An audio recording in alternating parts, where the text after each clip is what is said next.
There is a kind of emotional hurt that doesn't express itself loudly. It doesn't break into words or arguments. It simply sits with you in silence while you keep checking your phone, going over the last interaction again and again, trying to decode meaning from short, distant, or unfinished replies. One moment everything feels emotionally close, warm and steady enough to trust, even if not fully open. Then, without warning, it shifts, and it feels as if a door has quietly closed inside the other person, leaving you outside with only your own awareness and heartbeat for company. Nothing is clearly explained, yet everything feels different, and that sudden emotional distance creates confusion that is hard to name or fully understand, leaving you trying to make sense of something that was never clearly broken in the first place. If you've ever been emotionally involved with someone who leans avoidant, you recognize this inner instability. It doesn't feel like a simple rejection. It feels disorienting, almost like emotional whiplash. There are moments of closeness where they feel present enough, even if slightly guarded, and then there are moments where they seem to disappear without explanation. For someone who is highly sensitive and deeply empathic, who notices shifts in tone, energy, and silence, this becomes even more intense. Instead of pulling away, your instinct is to lean in, to analyze, to understand, to find emotional logic in their withdrawal. You start explaining their behavior to yourself, convincing yourself there must be a reason that makes it less painful, while hoping that patience and emotional care will eventually create safety between you both. Over time, you begin building narratives that soften the confusion. You tell yourself they might be scared, or that past pain is shaping their reactions, and that if you simply love them in a calmer, softer, more patient way, they will eventually feel safe enough to stay. But the harder truth slowly reveals itself. When your empathy has no boundaries, it can become a space where someone can move in and out of your life without fully feeling the emotional impact of that distance. Every extra explanation, every reassurance, every message that says you understand their space may feel like love and devotion, but it can also unintentionally reduce the emotional weight of your absence, making it easier for them to withdraw without consequence. This pattern then becomes a quiet rhythm between two nervous systems reacting in opposite ways. You become the emotional bridge, the constant fallback, the place they can return to without fully engaging in emotional responsibility, which is why the cycle repeats, coming closer, pulling away, disappearing, and returning again. It is not always a lack of feeling, but rather an inability to remain inside closeness consistently. Beneath it all, their system may interpret intimacy as pressure, while yours interprets distance as danger. So they step back to regulate themselves, and you move forward to restore connection, creating a cycle that feels like love on the surface, but is actually two people trying to regulate emotional discomfort in different ways. This dynamic is deeply tied to attachment conditioning and nervous system responses shaped over time. For someone with avoidant patterns, emotional closeness can activate internal threat responses, where the brain begins to associate intimacy with loss of control or emotional overwhelm. The body reacts before full awareness. Stress rises, tension builds, and the instinct becomes distance and withdrawal. On the other side, the empathic partner experiences uncertainty as urgency. The brain begins to respond to inconsistency, where small moments of attention feel intensely rewarding and gaps feel emotionally sharp. Over time, this creates a cycle where unpredictability strengthens attachment, and the mind becomes increasingly focused on what cannot be consistently held, even when it causes inner exhaustion. The real shift in understanding comes when you realize something important. They didn't always stop caring. Many times what actually happened was that caring itself became overwhelming for them. If you mistake their withdrawal as proof that you had no value, you end up turning inward and blaming yourself, trying to become more acceptable, more easy to love. you start thinking you were too emotional, too available, too intense, too much. But the truth is, your authenticity wasn't the problem. What they struggled with was the depth of emotional intimacy your presence created. You reflected parts of them they were not used to facing. For someone attuned to others, especially a super empath, this creates a powerful effect. You notice what is unspoken, you sense wounds beneath behavior, and you meet them in places they hide. That level of being seen can feel both comforting and unsettling at the same time. When someone is overwhelmed by intimacy, the response is often to step back, even if the connection itself is real. This is where the empath begins to misinterpret everything and tries to adjust themselves to prevent distance. You start shrinking your emotional expression, trying to be less intense, less needy, less expressive, as if reducing your presence will make the bond safer. But love cannot be stabilized by erasing yourself. You cannot heal another person's fear of closeness by becoming smaller in your own truth. Instead of creating safety, it teaches them that your needs can be adjusted indefinitely.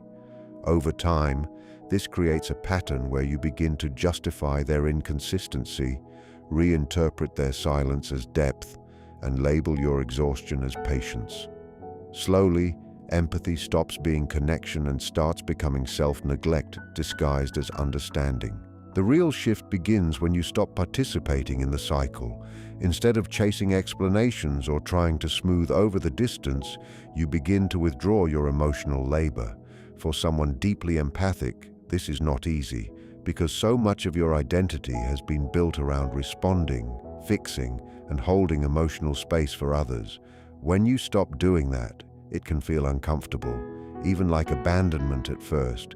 You may feel the urge to clarify, to reach out, to restore the connection just to relieve your own anxiety.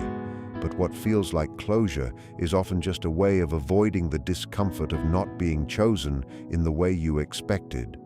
As you hold your silence, something changes. The dynamic they relied on begins to lose its structure, and the emotional space they once used freely without awareness starts to feel different and empty. In that silence, the other person often begins to feel what was previously masked by distance. When the pressure of interaction is gone, the mind has space to remember. Thoughts return in fragments, small moments, emotional warmth, the ease of being understood without effort. What once felt like pressure can slowly transform into absence, and absence has its own weight. This is where you may notice indirect signs of reconnection, subtle check-ins, casual messages, or quiet attempts to re-enter your space without fully addressing what changed. It is not always conscious or structured, but it reflects an emotional shift taking place internally. The realization begins to surface that what was taken for granted may not be as easily replaced as assumed. This does not lead to clarity, only a growing awareness that something meaningful has been lost in its absence.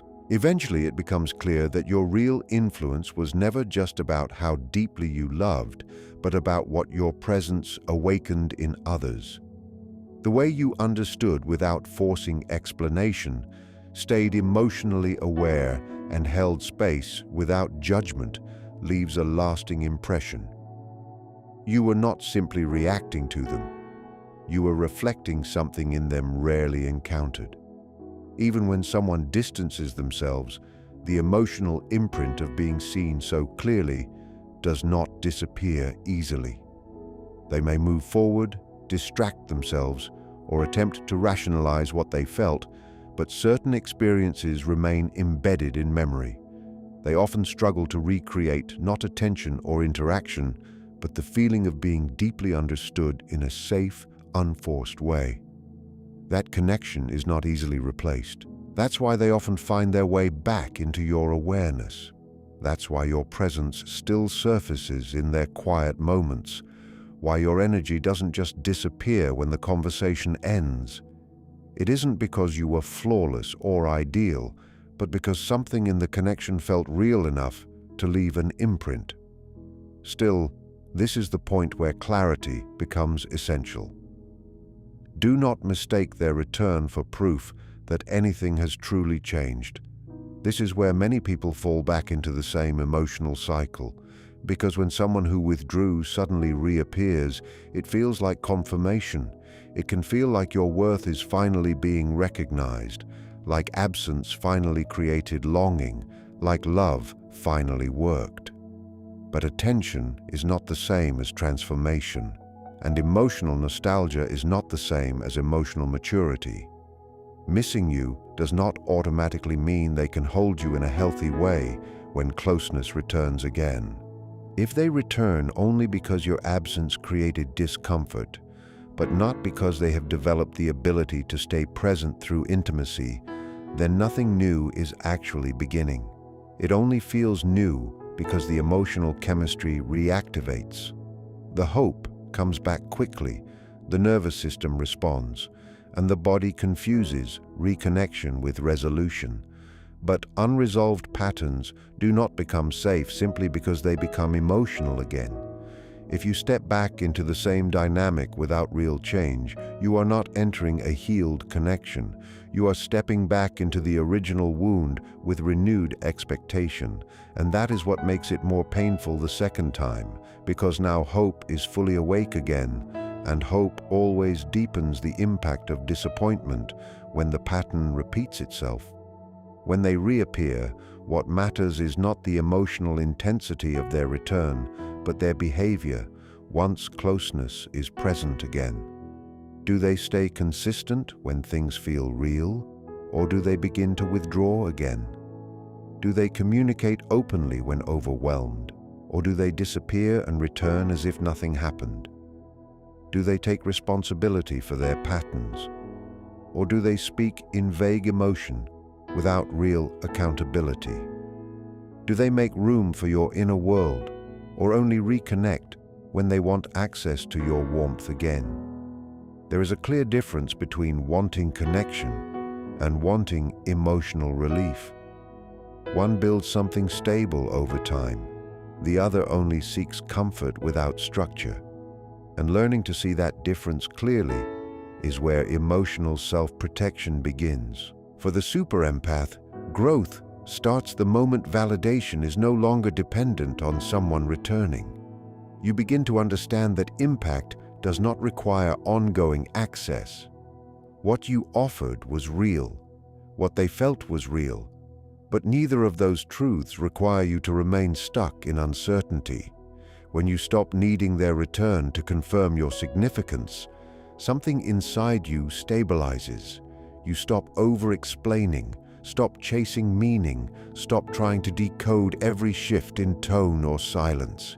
Your nervous system no longer revolves around unpredictability. Instead, you begin to exist without constantly adjusting yourself around someone else's inconsistency. That is where emotional maturity quietly begins to replace emotional urgency. At this stage, your identity starts to shift in a deeper way. You are no longer available for dynamics that depend on your empathy, but cannot support your emotional reality in return. You stop negotiating your needs just to keep a connection alive. There is no longer a desire to reduce yourself in order to be accepted or to soften your truth in order to avoid triggering someone else's discomfort. Instead, you begin to hold a steady internal position. You are open, but not exposed, warm, but not depleted, loving, but not self-erasing. And slowly, the need to prove your worth through endurance disappears, because you realize that love is not meant to be sustained through constant emotional confusion or self-abandonment. Eventually, something even more grounded takes shape. You stop treating silence as something you need to fix, fill, or escape from. You stop attaching your value to who returns and who doesn't. Instead, you start to recognize that your emotional energy is not something to be constantly given away in uncertain spaces. It becomes something you protect, not out of fear, but out of respect for yourself. In that shift, the old pattern loses its power because it no longer has access to your automatic responses, You are no longer trying to be understood by people who can only meet you halfway in moments of comfort. You are choosing steadiness over intensity, and from that place, everything becomes clearer. You are no longer moved by fear of loss, but anchored in self-awareness.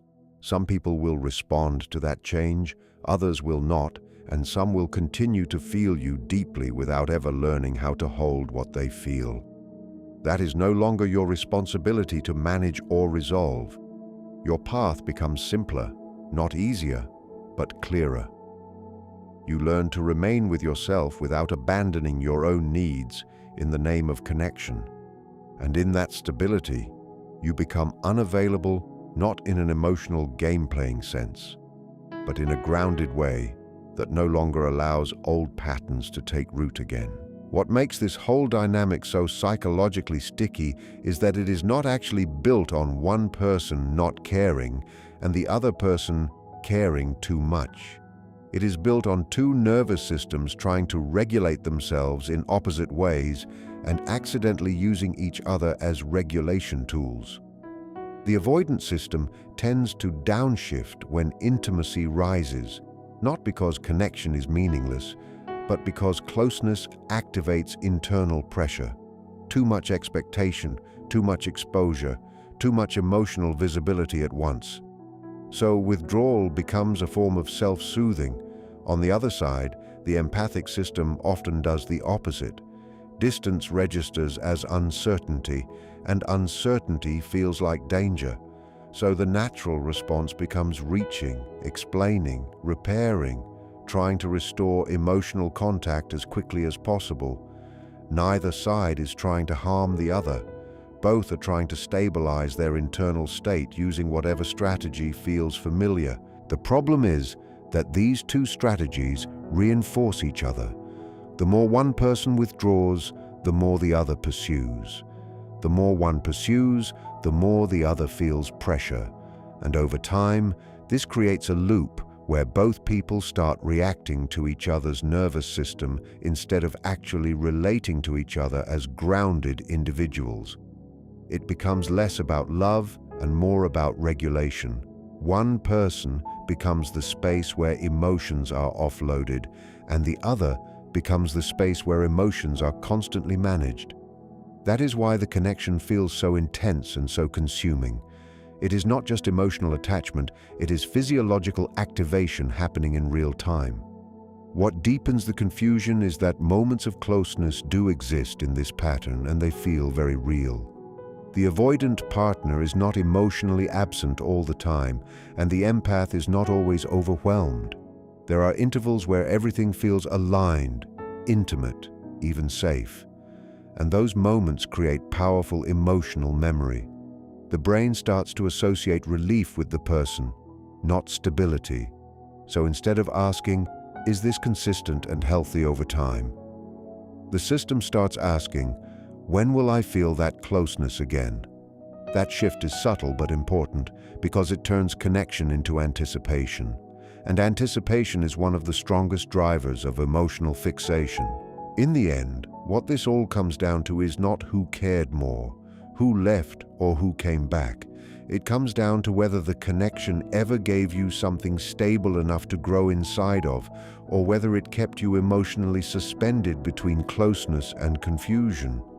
Because when a bond is built on inconsistency, the mind doesn't experience it as peace or love in its mature form. It experiences it as activation, anticipation, and waiting. And over time, waiting can start to feel like devotion, even when it is actually just emotional uncertainty repeating itself in cycles. What makes this especially difficult for a deeply feeling person is that you are not imagining the connection. The emotions are real. The moments of closeness were real. The impact you had on each other was real.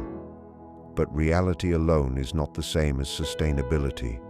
Something can be deeply felt and still not be able to hold you in a consistent, nourishing way.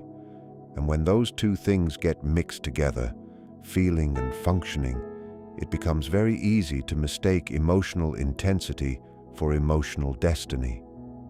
You start believing that because something moved you so deeply, it must be meant to stay, even when the pattern itself keeps showing instability. At some point, clarity begins to form, not from what the other person does, but from what your inner world becomes while you are connected to them. Do you feel grounded or anxious? Do you feel steady or constantly interpreting? Do you feel seen or constantly trying to be understood? These questions matter more than words, apologies, returns, or temporary closeness, because your nervous system is always telling the truth before your mind is ready to accept it. When something is right for you, it does not require you to repeatedly lose yourself in order to keep it close. There is also a deeper realization that comes later, and it often changes everything. You start to understand that your ability to love deeply was never the issue. Your sensitivity, your awareness, your emotional openness were never problems to fix. They were simply placed in environments that could not always match their depth.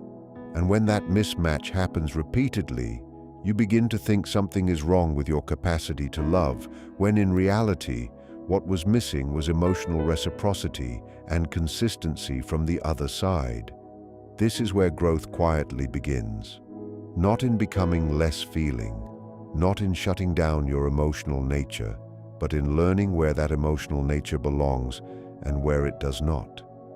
You start to separate depth from chaos, connection from confusion, and presence from temporary attention. You stop giving the same level of emotional access to situations that have not proven they can hold it safely. And that shift alone changes everything about how you experience relationships. Eventually, you reach a point where you no longer need to over-explain your worth or decode someone else's inconsistency. You stop building narratives just to tolerate uncertainty. You stop turning silence into a puzzle you must solve. Instead, you begin to value emotional clarity over emotional intensity. You begin to choose consistency even when it feels less exciting, because excitement without safety always comes at a cost that your nervous system eventually has to pay. And perhaps the deepest conclusion of all is this: real emotional freedom is not when someone finally chooses you, returns to you, or understands you. Real emotional freedom is when your inner world no longer collapses in their absence or rises and falls with their attention. It is when your sense of self is no longer outsourced to someone else's capacity to stay consistent. It is when you can care without chasing, remember without reopening wounds, and feel without abandoning yourself. From that place, relationships stop being places where you lose yourself to be loved. They become places where you are met without having to disappear in order to be held. And even if you still feel deeply, even if certain connections still move you, you are no longer governed by them. You are guided by something steadier inside you. A quiet certainty that what is meant for you will not require self-abandonment to remain. And what requires self-abandonment was never meant to define your home in the first place.